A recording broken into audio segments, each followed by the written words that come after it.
मित्रांनो, आज मी पुन्हा एकदा आपणासमोर आपल्या प्रश्न उत्तरे सिरीजमधील पुढील व्हिडिओ घेऊन आलेलो आहे की ज्यामधून मी तुम्ही विचारलेल्या काही महत्त्वाच्या प्रश्नांची उत्तरे सोप्या भाषेमध्ये देण्याचा प्रयत्न करत असतो। तुम्हाला देखील तुमच्या अशाच काही प्रश्नांची माहिती व्हिडिओच्या माध्यमातून हवी असतील तर याच व्हिडिओखाली कमेंट करून विचारा।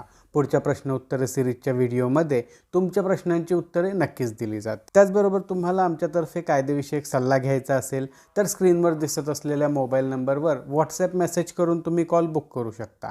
त्यासाठी नाममात्र सल्ला फी आकारली जाईल। प्रश्न आहे की एखाद्या व्यक्तीस विलंब झाला तर झालेल्या विलंबामुळे वारसा हक्क निघून जातो का? तर बघा, प्रश्नाचे उत्तर घेण्याअगोदर आपणास हे समजून घेणे गरजेचे आहे की एखाद्या व्यक्तीस वारसा हक्क कसा आणि कधी प्राप्त होतो। हिंदू वारसा कायद्यामध्ये सांगितल्याप्रमाणे ज्यावेळेस आईच्या गर्भात एखादे बाळ असते त्यावेळेसपासूनच त्याचा वारसा हक्क सुरू होतो। आता हे हिंदू वारसा कायदा 1956च्या कलम 20 मध्ये स्पष्ट सांगितलेले आहे।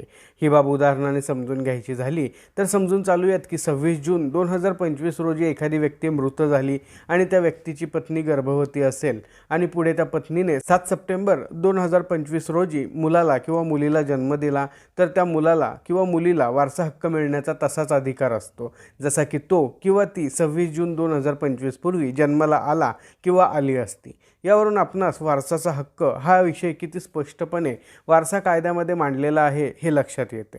मग आता प्रश्नाचे उत्तर घेऊयात की विलंब झाला तर विलंबामुळे वारसा हक्क निघून जातो का? तर नाही। तसे पाहायला गेलो तर वारसा हक्कामध्ये 2 प्रकारचे अधिकार असतात असे मला वाटते। एक म्हणजे मालकी अधिकार आणि दुसरा म्हणजे वारसाचा प्रॉपर्टीला नाव लावण्याचा अधिकार। ज्या अर्थी प्रश्न विचारला गेला आहे हा प्रश्न फक्त रेकॉर्डला नाव लावण्यासाठी विलंब झालेला असल्याने त्यांचा वारसाचा अर्ज किंवा फेरफार माफीच्या कारणास्तव फेटाळला गेला असेल। जरी असा वारसा अर्ज किंवा वारसाचा फेरफार फेटाळला गेला असेल तरीही तुमचा वारसा हक्क निघून जाणार नाही किंवा तो संपुष्टात देखील येणार नाही। मग असा विलंब माफी अर्ज किंवा वारसाचा फेरफार उशिराच्या कारणामुळे फेटाळला गेला तर काय करावे? तर बघा, कायद्यामध्ये त्यासाठी एक तरतूद अशी आहे की जर एखाद्या व्यक्तीचा मालकी हक्क एखाद्या कारणाशिवाय कोणी व्यक्ती नाकारत असेल तर त्या व्यक्तीने दिवाणी न्यायालयामध्ये मालकी हक्काच्या जाहीर ठरावासाठी दिवाणी दावा दाखल केला पाहिजे।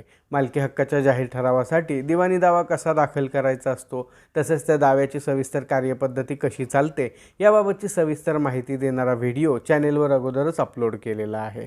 त्याची लिंक वर आय बटनवर दिलेली आहे। जाहीर ठरावाच्या दिवाणी दाव्यासाठी तो व्हिडिओ नक्की पहा। असा मालकी हक्काच्या जाहीर ठरावाचा दावा कोर्टातर्फे मंजूर केला गेला की तुमचे नाव तुमच्या हक्काच्या प्रॉपर्टीला लागूनही जाते तसेच त्यामध्ये तुम्हाला मालकी हक्क देखील मिळतो। त्यामुळे फक्त विलंब झाला म्हणजे वारसा हक्क संपुष्टात आला असे नसते। पुढचा प्रश्न आहे की अर्जावरून फेरफार झालेला आहे तर असा फेरफार कायद्याने वैध असतो। साधारणपणे पाहिले तर पूर्वीच्या काळामध्ये वर्दीवरून फेरफार किंवा अर्जावरून फेरफार नोंदवले जायचे। कदाचित त्या काळात त्या पद्धतीने फेरफार नोंदवणे कायदेशीर मानले जात असेल। आणखीन एक कारण असेही असू शकते की पूर्वीच्या काळात अनेक लोक अशिक्षित आणि कायद्याचे ज्ञान नसणारे असे होते। त्याचप्रमाणे रजिस्टर खरेदी खत किंवा तत्सम रजिस्टर दस्तऐवज नोंदवणेबाबत समाजात मोठ्या प्रमाणावर जागृती नव्हती। याही कारणास्तव कदाचित अर्जावरूनच अशा व्यवहारांची नोंद केली जात असे। त्याहीपेक्षा सर्वात मोठे आणि महत्त्वाचे कारण म्हणजे एकमेकांच्या प्रती असलेला विश्वास आणि प्रामाणिकपणा। पूर्वीच्या काळात परस्पर संबंध किंवा परस्पर विश्वास एवढा जास्त असायचा की कोणत्याही प्रकारच्या लेखी किंवा नोंदणीकृत दस्तऐवजाची आवश्यकता वाटतच नसायची। एखादा शब्द एखाद्या व्यक्तीने दिला की तो शब्दच प्रमाण मानला जायचा। याही कारणास्तव पूर्वीच्या काळातील नोंदी कदाचित अर्जाने किंवा वर्दीने वगैरे केल्या जायच्या। आता मुख्य प्रश्न की असा अर्जाद्वारे नोंदलेला फेरफार कायद्याने वैध मानला जातो का? तर होय, कारण जर असा फेरफार जुना असेल आणि फेरफारच्या नोंदीपासून आज अखेर कोणीही तो फेरफार किंवा त्या फेरफारमधील व्यवहार आव्हानित केलेला नसेल तर निश्चितच तो फेरफार सद्यस्थितीत कायद्याने वैधच मानला जातो। पुढचा प्रश्न आहे की तलाठ्याने फेरफार नोंद न केल्यास काय करावे? सर्वात महत्त्वाची गोष्ट एक लक्षात घेण्यासारखी ही देखील आहे की तलाठी कधीच फेरफार नोंद करत नाही। तलाठी फक्त त्या फेरफारची नोंद लिहितो आणि त्या फेरफाराबाबत सर्व हितसंबंधितांना नोटीस काढले जाते। तसेच आपली चावडी या सरकारच्या ऑनलाईन पोर्टलवर तशी नोटीस देखील प्रसिद्ध केली जाते। म्हणजेच फेरफार लिहिल्यापासून ते फेरफार प्रमाणित होईपर्यंत त्या फेरफारला आपण प्रलंबित फेरफार असे म्हणतो। प्रमाणित फेरफार आणि प्रलंबित फेरफार म्हणजे काय असते याबाबतची सविस्तर माहिती देणारा व्हिडिओ चॅनेलवर अगोदरच अपलोड केलेला आहे। त्याची देखील लिंक वर आय बटनवर दिलेली आहे। प्रमाणित फेरफार आणि प्रलंबित फेरफार याबाबतच्या जादा माहितीसाठी तो व्हिडिओ नक्की पहा। आता महत्त्वाचा प्रश्न की फेरफार नोंदीसाठी दिला आणि तो फेटाळला गेला तर काय करायचे? सर्वात महत्त्वाचे म्हणजे फेरफार कोणताही असो, तो मंजूर केला गेला किंवा नामंजूर केला गेला तरीही त्याबाबत स्पष्टपणे कारण नमूद असते. मग त्या कारण मीमांसावरून आपणास हे ठरवता येते की फेरफारची नोंद न केल्यास काय करायचे. आता ही बाब व्यवस्थितरित्या कळण्यासाठी आपण दोन वेगवेगळी उदाहरणे घेऊयात. एक म्हणजे खरेदी दस्ताच्या नोंदीचे आणि दुसरे म्हणजे वारस नोंदीचे. पहिले उदाहरण पाहिले तर समजून चालूयात की रमेशने सुरेशकडून त्याची वडिलोपार्जित प्रॉपर्टी खरेदी घेतली आणि खरेदीच्या फेरफारने स्वतःचे नाव लावण्यासाठी तलाठी यांच्याकडे अर्ज दिला. परंतु नोटीस प्रसिद्ध झाल्यानंतर सुरेशच्या मुलाने त्या खरेदीच्या फेरफारवर हरकत घेतली. अशा परिस्थितीमध्ये त्या हरकतीच्या अनुषंगाने तक्रार रजिस्टरचे कामकाज मंडलाधिकारी यांनी चालवले आणि गुणांवर न्यायनिर्णय देत तो फेरफार नामंजूर केला. मग या ठिकाणी जमीन खरेदीदारास त्या न्यायनिर्णयामधील कारण पाहून प्रांतसाहेब म्हणजेच SDO यांच्याकडे त्या बाबतीत एक RTS अपील दाखल करावे लागेल.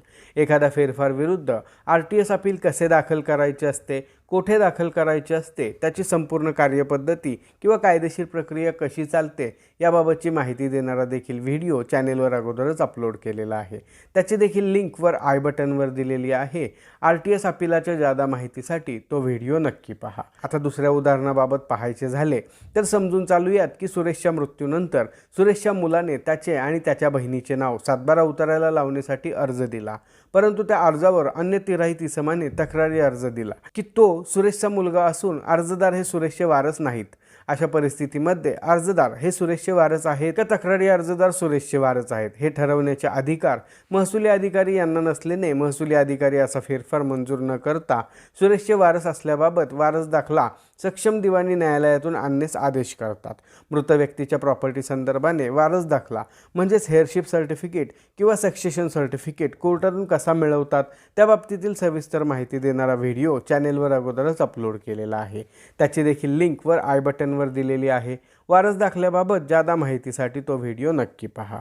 म्हणजेच एखाद्या फेरफारची नोंद महसुली अधिकारी यांनी केली नाही तर त्यांनी ती नोंद का केली नाही या कारणावरून आपणास हे ठरवता येते की त्यावर पुढे काय आणि कोणती कारवाई करा. तर मित्रांनो, अशा प्रकारे आजच्या व्हिडिओमध्ये आपण तुम्ही विचारलेल्या काही महत्त्वाच्या प्रश्नांची उत्तरे अगदी सोप्या भाषेमध्ये घेतलेली आहेत. आजच्या व्हिडिओमध्ये आपण येथेच थांबणार आहोत. पुन्हा भेटू अशाच एका माहितीपर व्हिडिओमध्ये. तोपर्यंत नमस्कार.